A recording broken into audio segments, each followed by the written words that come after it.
Good morning students. चलते हैं class 6 subject SST geography lesson 8, जिसमें हम आज भारत जलवायु वनस्पति तथा वन्य प्राणी के इम्पोर्टेंट फैक्ट्स के बारे में अध्ययन करेंगे, जिसमें हम जानेंगे कि प्राकृतिक वनस्पति, वन्यजीव, सदाबहार वन, पतझड़ वन।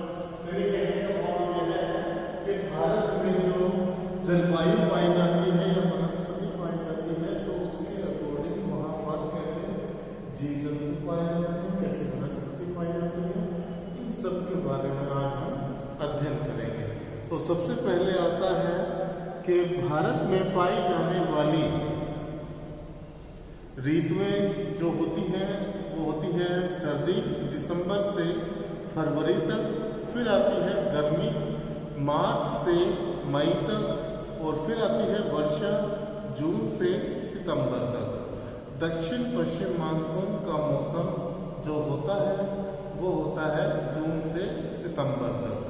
शरद ऋतु अक्टूबर और नवंबर मानसून के लौटने का समय होता है, यानी जैसे जैसे मौसम में परिवर्तन आता है वैसे वैसे वहाँ की जलवायु, मौसम, प्राकृतिक वनस्पति, इन सभी में चेंजेस आने लगता है। विविधता का कारण ही हमारी पृथ्वी की जो गतियाँ होती हैं, घूर्णन और परिक्रमण, उनके कारण यहाँ पर मौसम में बदलाव आता है। सूर्य की किरणें जिस हिसाब से हमारी पृथ्वी पर पड़ती है, जहाँ पर लंबवत पड़ती है वहाँ पर उष्णकटिबंधीय मौसम पाया जाता है, और जहाँ पर तिरछी पड़ती है और जहाँ पर अधिक तिरछी पड़ती है वहाँ पर शीत या अतिशीत जलवायु पाई जाती है। उसी के अकॉर्डिंग वहाँ पर गर्मी, सर्दी, शरद, वर्षा, इन मौसमों का पाया जाना निश्चित है। तो सबसे पहले आती है प्राकृतिक वनस्पति।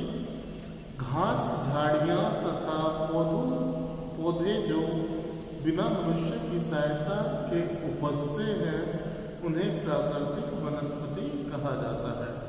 जलवायु तथा मृदा की विभिन्नता के कारण प्राकृतिक वनस्पति में बदलाव आता रहता है।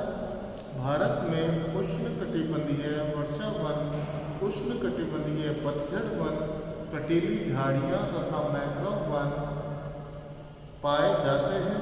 वन मानव के लिए बहुत आवश्यक है।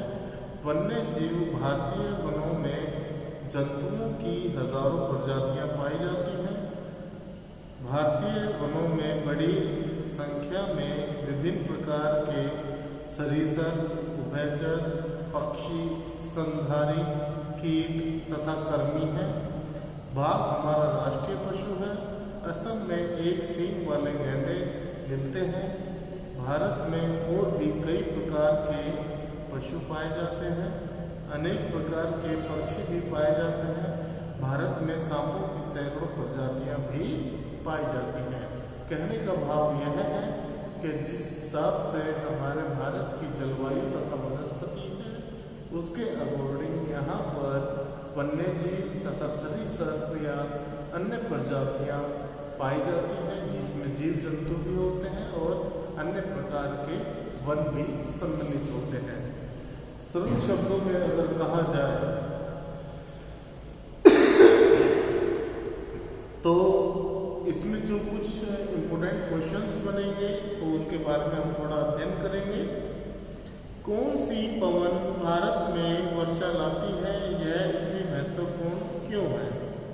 भारत में दक्षिण पश्चिम मानसून पवन वर्षा लाती है। भारत की अधिकतर वर्षा इन्हीं पवनों द्वारा होती है, इसलिए यह पवनें भारत के लिए बहुत महत्वपूर्ण है। भारत में विभिन्न मौसमों के नाम लिखिए, यानी भारत में विभिन्न मौसमों के नाम इस प्रकार हैं: सर्दी, गर्मी, वर्षा इत्यादि। सर्दी दिसंबर से फरवरी तक, गर्मी मार्च से मई तक, वर्षा इसे दक्षिण पश्चिम मानसून पवनों का मौसम कहते हैं, जो जून से सितंबर तक रहता है। इसके बाद है शरद, इसे हटते मानसून या लौटने का मौसम भी कहते हैं। यह अक्टूबर से नवंबर तक रहता है। प्राकृतिक वनस्पति किसे कहते हैं, एक बार दोबारा से आपको रिवाइज करवा देते हैं कि ऐसा पादप समुदाय जो बिना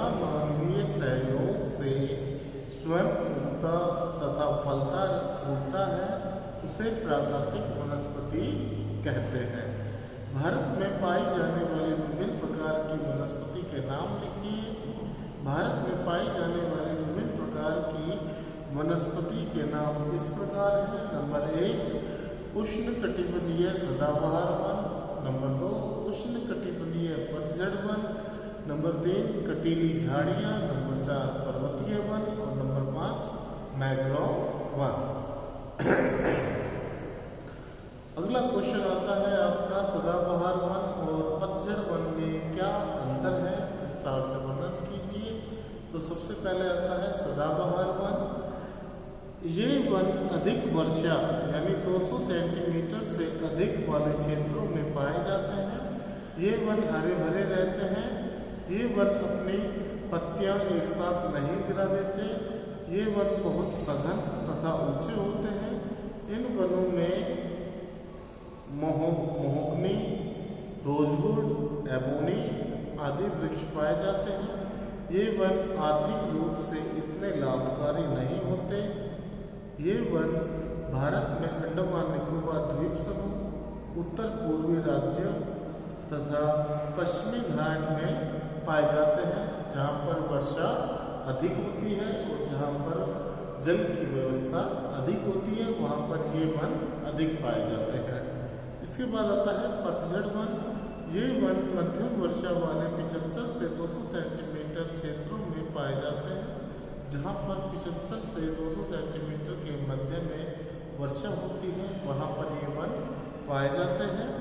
ये वन अपनी सारी पत्तियाँ ग्रीष्म ऋतु में एक बार में गिरा देते हैं।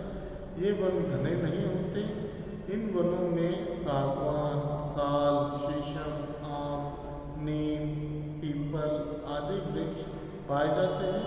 ये वन आर्थिक दृष्टि से अधिक लाभकारी होते हैं। ये वन बिहार, छत्तीसगढ़, झारखंड, उड़ीसा, उत्तर प्रदेश तथा मध्य प्रदेश में पाए जाते हैं। अगर हम बात करें अगले कि उष्णकटिबंधीय वर्षा वाले वनों को सदाबहार वन क्यों कहा जाता है, तो इन वनों में वृक्ष अपनी पत्तियां एक साथ नहीं गिराते। इस कारण ये वन हमेशा हरे भरे दिखाई देते हैं, इसलिए इन्हें सदाबहार वन कहा जाता है। एक नंबर में अगर क्वेश्चंस की बात करें तो आपके इम्पोर्टेंट क्वेश्चंस ये हैं। विश्व में सबसे अधिक वर्षा वाला क्षेत्र कौन सा है, तो आपका आंसर होगा मोसेन राम। मैंग्रोव वन कहाँ पाए जाते हैं, तो आपका आंसर होगा खारे जल में। जो मैंग्रोव वन होते हैं वो कहाँ पाए जाते हैं, खारे जल में। नेक्स्ट है महोगनी एवं रोजवुड वृक्ष पाए जाते हैं, कहाँ पाए जाते हैं, तो आपका आंसर होगा उष्णकटिबंधीय सदाबहार वन में। नेक्स्ट क्वेश्चन है जंगली बकरी तथा हिम तेंदुए कहाँ पाए जाते हैं, तो आपका आंसर होगा हिमालय के क्षेत्र में। नेक्स्ट क्वेश्चन है दक्षिणी पश्चिमी मानसून के समय आर्द्र पवनें कहाँ बढ़ती हैं, तो आपका आंसर होगा समुद्र से स्थल की ओर। मौसम किसे कहते हैं, वायुमंडल में दिन प्रतिदिन होने वाली परिवर्तन को मौसम कहते हैं। मौसम के तत्व कौन कौन से हैं, तापमान, वर्षा, सूर्य का विकिरण, वायुदाब, पवनें तथा बर्फ। इसके बाद आता है मानसून शब्द अरबी भाषा के किस शब्द से लिया गया है, उसका आंसर है मौसीन। मौसीन किसी स्थान की जलवायु किन बातों पर निर्भर करती है, स्थिति, ऊंचाई, समुद्र से दूरी तथा ऊंचावच पर। इसके बाद विश्व में सबसे अधिक वर्षा कहाँ होती है, तो आपका आंसर होगा मोसेन राम में। इसके बाद अगर हम बात करें तो हमारा नेक्स्ट क्वेश्चन आता है कि एशियाई शेरों का निवास कहाँ है, गुजरात के गिर वन में। भारत में हाथी किस राज्य में पाए जाते हैं, असम, कर्नाटक व केरल में। भारत में पशु प्रजातियों को बचाने के लिए क्या स्थापित किए गए हैं, नेशनल पार्क, पशु विहार तथा जीव मंडल आरक्षित क्षेत्र। भारत सरकार ने बाघों तथा हाथियों की रक्षा के लिए कौन सी परियोजना आरंभ की है? बाघ परियोजना तथा हस्ती परियोजना। हरियाणा में सर्दियों में आने वाले प्रवासी पक्षी किन क्षेत्रों में आते हैं? हरियाणा में सर्दियों में आने वाले प्रवासी पक्षी सुल्तानपुर राष्ट्रीय उद्यान, गुड़गांव तथा कालेसर राष्ट्रीय उद्यान यमुनानगर में आते हैं। इसके अलावा अगर हम बात करें शिकारी बाघों को क्यों मारते हैं? बाघ की खाल के लिए तथा शिकार करने के शौक को पूरा करने के लिए शिकारी बाघों को मारते हैं। इसके अलावा अगर कोई क्वेश्चंस बनता है आपका इम्पोर्टेंट, तो उसमें आता है आपका भारत में पाई जाने वाली प्राकृतिक वनस्पति का विस्तार पूर्वक वर्णन करें। तो घास, झाड़ियाँ तथा पौधे जो बिना मनुष्य की सहायता के उपजते तथा फलते फूलते हैं उन्हें हम प्राकृतिक वनस्पति कहते हैं। भारत में 5 प्रकार की प्राकृतिक वनस्पति पाई जाती है, जिसमें उष्णकटिबंधीय वर्षा वन, उष्णकटिबंधीय पतझड़ वन, कटीली झाड़ियाँ, पर्वतीय वनस्पति, मैंग्रोव वन। इसमें हम उष्णकटिबंधीय वर्षा वन यानी जो सदाबहार वन होते हैं उनके बारे में हम पहले ही पढ़ चुके हैं। उसके बाद उष्णकटिबंधीय पतझड़ वन, जो पतझड़ वन होते हैं उनके बारे में भी हम अध्ययन कर चुके हैं। इसके बाद आता है कटीली झाड़ियाँ। इस प्रकार की वनस्पति देश के कम वर्षा वाले क्षेत्र में पाई जाती हैं। इनकी पत्तियों में बड़े बड़े कांटे होते हैं। इनके महत्वपूर्ण वृक्ष खेर, बबूल, कीकर, कैक्टस आदि हैं। ये वन राजस्थान, पंजाब, हरियाणा, पश्चिमी घाट के पूर्वी ढालों तथा गुजरात में पाए जाते हैं। पर्वतीय वनस्पति। पर्वतों में ऊंचाई के अनुसार वनस्पतियों के विभिन्न प्रकार पाए जाते हैं। ऊंचाई बढ़ने के साथ तापमान में कमी आती है।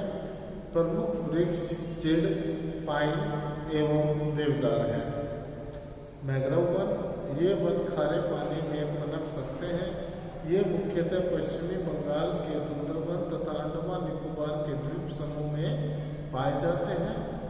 सुंदरी इसी प्रकार के वन हैं। इस वृक्ष के कारण इन्हें सुंदरवन कहते हैं।